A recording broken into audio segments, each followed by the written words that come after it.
Namaste and a very, very good morning to all of you. In this video, we will be looking at how to do correlation, right? Correlation is widely used for a lot of reasons. Sometimes you may want to find out whether two variables are related or not. Sometimes you might want to do a correlation to check a very, very important assumption of regression, which is the assumption of multicollinearity.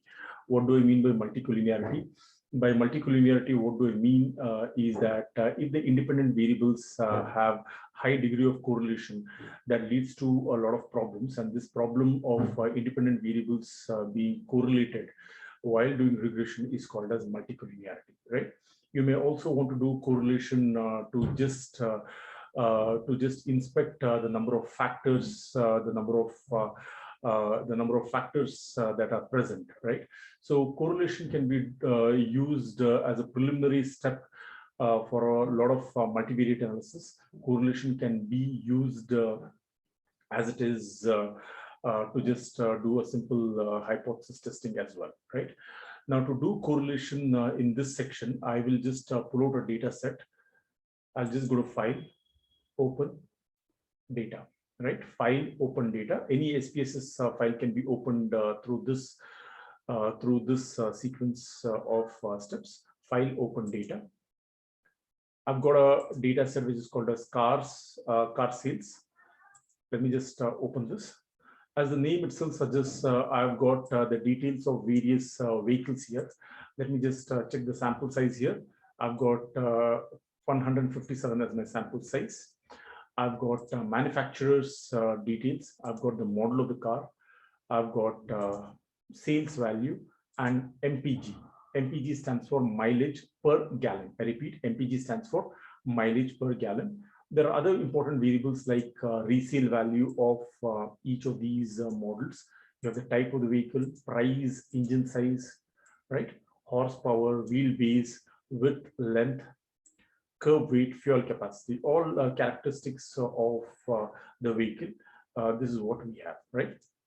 Remember, when you are doing correlation, you need to have two variables, right? Because you're doing correlation, which is an example of bivariate analysis. When I say bivariate, you need two variables which are scale. Don't use correlation when you're doing when you want to find out the relationship between two categorical variables. For two categorical variables, whenever you want to find out the relationship, always use chi-square. I've already made a separate video as to how you can do chi-square test. Please watch that particular video. But when you have two scale variables, use correlation, right? Now, question is sales a scale variable? Of course, it is a scale variable. Is MPG a scale variable? Of course, mileage per gallon is also a scale variable. Let me just double click on this. It says sales in thousands, correct? So this is the variable description, sales in thousands, right? I've got MPG here, which is the second variable. Now, what is the analysis that I'm going to do? I'm interested in finding out whether there is a relationship between these two variables or not. I repeat, whether there is a relationship between sales and mileage per gallon. This is what I'm interested in testing. Now, when you do this, right, you can take the help of Karl Pearson's correlation coefficient. The notation for Karl Pearson's correlation coefficient is R, right, small r. Now, you can use Karl Pearson's correlation coefficient to find whether there's any relationship between the two variables or not. Karl Pearson's correlation coefficient lies between -1 and +1, right? If the value is exactly +1, it means that there is a perfect positive relationship between sales and mileage. If the value is close to 0, it means that there is no relationship between the two variables. On the other hand, if the value is exactly -1, it means that there's a perfect negative relationship between the two variables. This is as far as the range of correlation. Correlation always lies between -1 and +1. You can't get a correlation of +1.5 or +2 and such things. You can't get a value of correlation which is less than -1. You'll always get correlation value within this range, between this range of -1 and +1, right? This is the first important point. The second important point that you need to remember is that when we are speaking about Karl Pearson's correlation coefficient, it is an example of what we call as a parametric test, right? It is an example of parametric test, right? Third important point is that correlation speaks about the strength as well as the magnitude of the strength as well as the direction of the relationship. I repeat this. I'll repeat this point. Correlation speaks about the strength of the relationship as well as the direction of the relationship. What do I mean by strength of relationship? When I say strength, you look at the value of Karl Pearson's correlation coefficient. If it is greater than 0.7, you can see that there is a strong positive correlation. On the other hand, if it is below minus 0.7, you can again conclude that there is high positive relationship, right? Anything above 0.9. If you get a correlation value of above 0.9, you can go ahead and conclude that there is a very strong positive relationship between the two variables. Likewise, on the negative range as well, anything less than minus 0.9 indicates that there's a very strong negative relationship between the two variables, right? Karl Pearson's correlation coefficient also tells you about the direction of relationship. What do I mean by direction? You look for the sign here. Now, if you get a plus sign, right, what it means is that as one variable increases, the other variable also increases, right? As one variable increases, the other also increases. As one variable decreases, the other decreases as well, right? On the other hand, if you get a negative sign next to the number, it means that there is an inverse or there's a negative relationship between the two variables under question. Now, when we say negative relationship, it means that as one variable increases, the other variable comes down, right? That is the implication of negative sign here, right? Watch out for the sign. Look at how big the number is. Based on this, you'll be able to say whether the relationship is strong or weak. You can also conclude about the direction of relationship. The sign is important here. The magnitude of the number is also important here. A lot of the times, we tend to compare correlation with chi-square, right? Chi-square is used when I've got two categorical variables. Correlation I use when I've got two scale variables. Chi-square does not speak about the strength of relationship. Correlation speaks about the strength of relationship. Chi-square does not speak about the direction of relationship. On the other hand, correlation speaks about the direction of a relationship as well. So these 3 points these 3 points serve as a difference between chi-square and correlation. This I emphasize because in an interview you can be asked what is the difference between chi-square and correlation, or when you're writing an examination, this question might pop up saying what is the difference between chi-square and correlation. These are the points that you can write: strength, direction, right? Both these things are told by correlation. Chi-square does not speak about the strength or the direction of the relationship. Correlation also speaks about correlation is used when you've got two scale variables, and when you've got two categorical variables, you can use chi-square, right? So these are the fundamental difference. These are the differences between chi-square and correlation, right? Now, the theory part is what I just wanted to lay a background and a context for correlation. So this is the background and context behind correlation, right? Now, since you want to find out whether there is a relationship between mileage and sales, right? I want to find out whether there's a relationship between mileage and sales. I'll have to set up my hypothesis even before I investigate that. Let me just open up a PowerPoint presentation and write some of these important steps so that it can benefit my audience. So we are doing a correlation here. Specifically, we are doing Karl Pearson's correlation, right?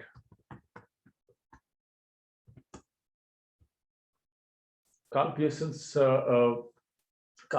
contribution to the field of statistics is humongous. He's a great icon in the field of statistics, and we hold Karl Pearson in highly, we treat Karl Pearson with a lot of respect, right? Now, let's talk about H naught here, right? Now, how do I frame my H naught here? You can just simply say correlation between the two variables, that is mileage per gallon and sales is 0. Very simple. Correlation between the two variables is 0, right? Let me just copy this, right? This is the, remember there are 6 steps while you set up your hypothesis. This is my null hypothesis. I can even frame my alternative hypothesis, which is that correlation between mileage and sales is not equal to 0.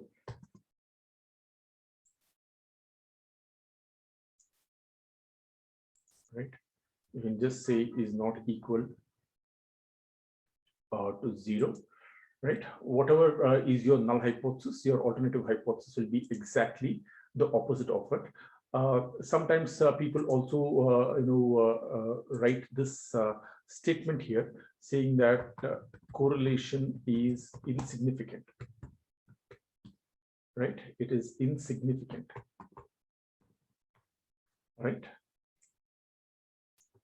Copy this.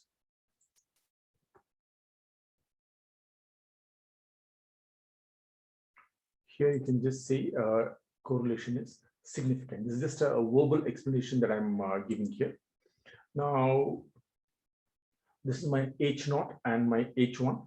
The third step would be level of significance. This is nothing but 5%, right? 5% is a level of significance that I'm going to choose here. You're free to choose either 1%, 10%. Sometimes people choose other numbers as well. But the 3 popular choices is either 1%, 5%, or 10%, right? So this is the margin of uncertainty in your decision making while you do analysis, right? This is the third step. I have to choose the right test statistic. I have to just choose the right statistic here. This is small r. It's an indication. It's a notation for correlation coefficient, right? It's a notation for correlation coefficient, which we will be using small r, right? Now, with any test, you will always have the decision criteria. You have the decision criteria. Now, what is your decision criteria here? As before, you can just say if p-value is less than 0.05, right? What do? We reject our null hypothesis. We reject H naught, right? This is what we can say.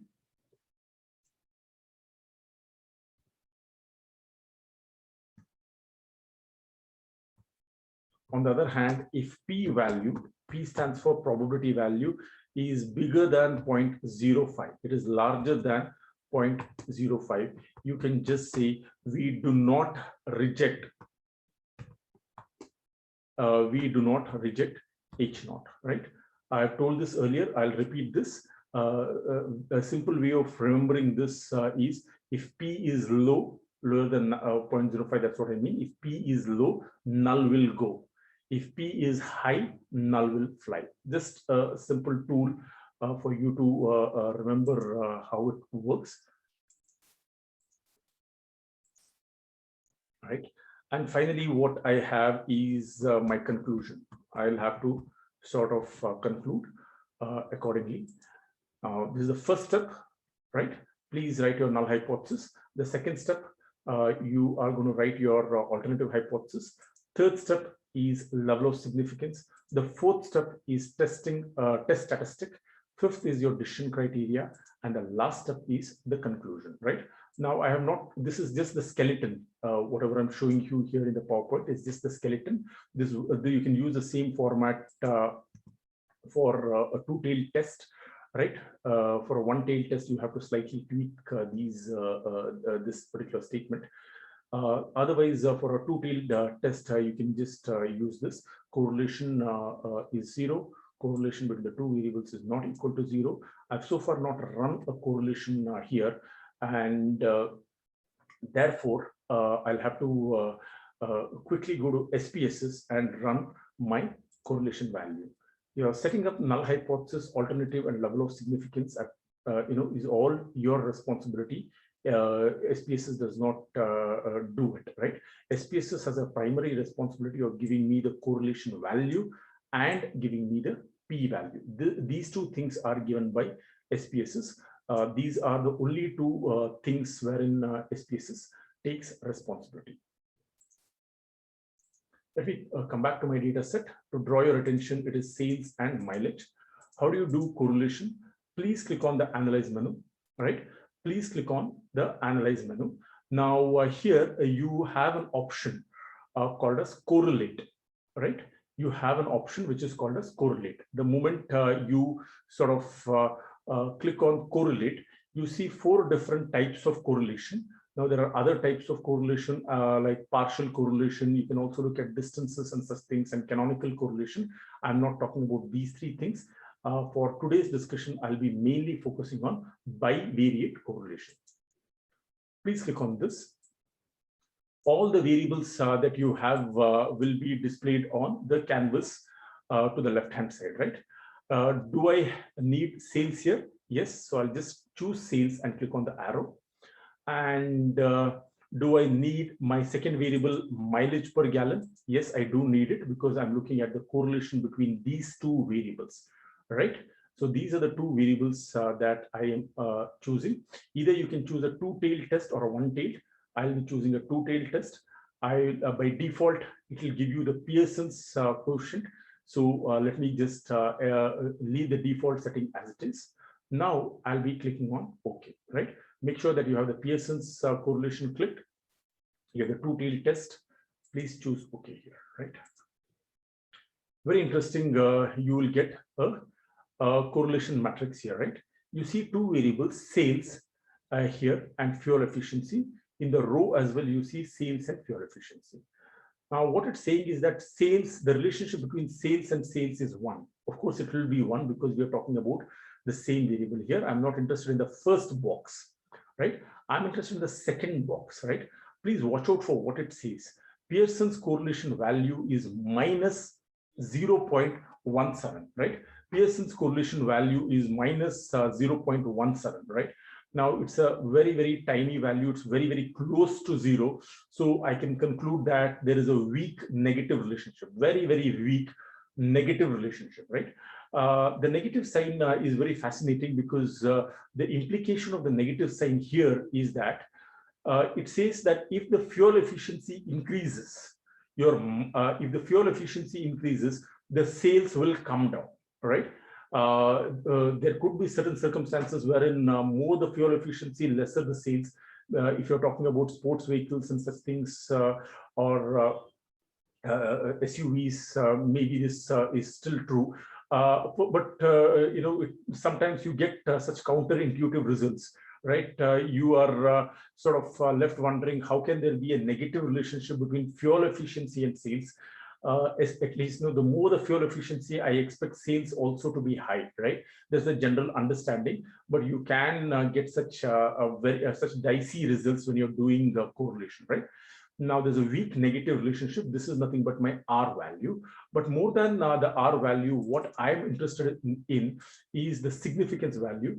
Let me just highlight it for you. This is the significance value that you're obtaining, which is 0.837. I repeat, this is 0.837, right? Now this is my significance value or the probability value. I'm just going to pull out this value and come back to my PowerPoint. Now, what is the decision criteria? Now, even before I go to the decision criteria, let me just write the R value, which is minus 0.17, right? Let me just double check whether I've just copied the right number here. It is minus 0.0, right? So there is one more 0 here. It's a negative relationship and it's a weak value. It's not a very strong relationship between mileage and sales, right? Now, this is a weak negative relationship. The P value that I'm getting here, P value is very, very important. That is nothing but 0.837, right? The P value that I'm getting is 0.837. You can just look at SPSS. P value is reported as 0.837. Now, I can just fill in the details here. P is 0.837, right? There are 2 cases here, right? There are 2 cases here, correct? which is the first case. The first case is the p-value can be less than 0.05 or it can be greater than 0.05. SPSS has reported the p-value. Now I have to compare the p-value with my 0.05, right? Question is p-value of 0.837 smaller than 0.05 or is it larger than 0.05? Clearly here, second case is true because 0.837 is bigger than 0.05. It is not less than 0.05, right? So what is the decision? We don't reject H0, right? Since p-value is bigger than 0.05, we do not reject H0, right? I'm saying we do not reject. I'm not using the words accept H0, right? Statistically speaking, right?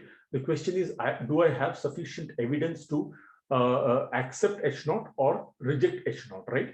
Now, I do not have sufficient evidence to reject H0.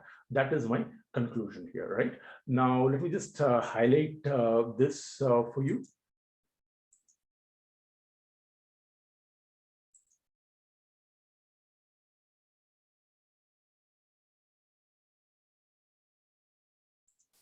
All right. So this guy here, he stands, right? So this is the conclusion that we can draw, that there is the correlation between the two variables is insignificant. Correlation between two variables, right? Which are the two variables? MPG, that is mileage per gallon, and sales is insignificant, right? It is insignificant. So this is how you can do a bivariate correlation, right? You can, we have done through this example, we have learned how do we do Karl Pearson's correlation, right? How do we do Karl Pearson's correlation? How do we pull out the p-value from SPSS, compare it with the level of significance, and based on what the p-value says,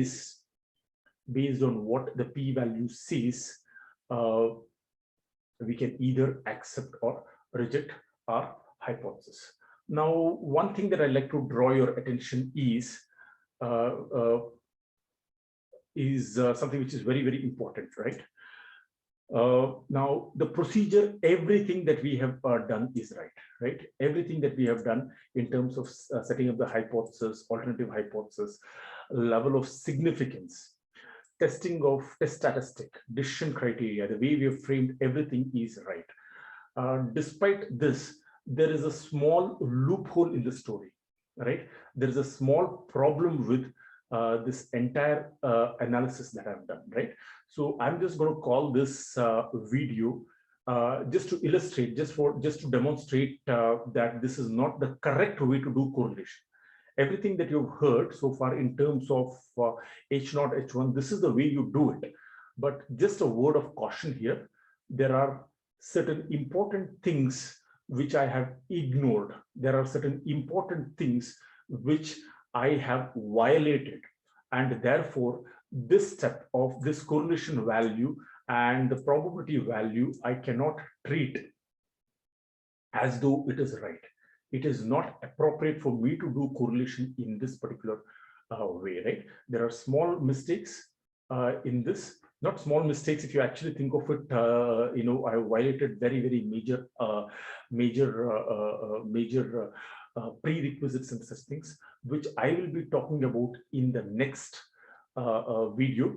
So please watch out for my next video, which I'll be calling as the correct way to do correlation. That is the correct way to do correlation. This is not exactly the correct way to do Pearson's correlation. A lot of people make the mistake of doing this. I just wanted to highlight at a very, high level, not to do correlation the way we have done in this particular video, right? So as the title would say, this is correlation, which is the wrong way to do correlation, right? What is the right way? We'll be looking at this particular, we'll be discussing what is the right way to do correlation in my next video. Thank you for sticking with me. I request you to subscribe to my channel. I request you to like my channel. I request you to continue watching my channel. I thank you for all your support. I'll see you in my next video.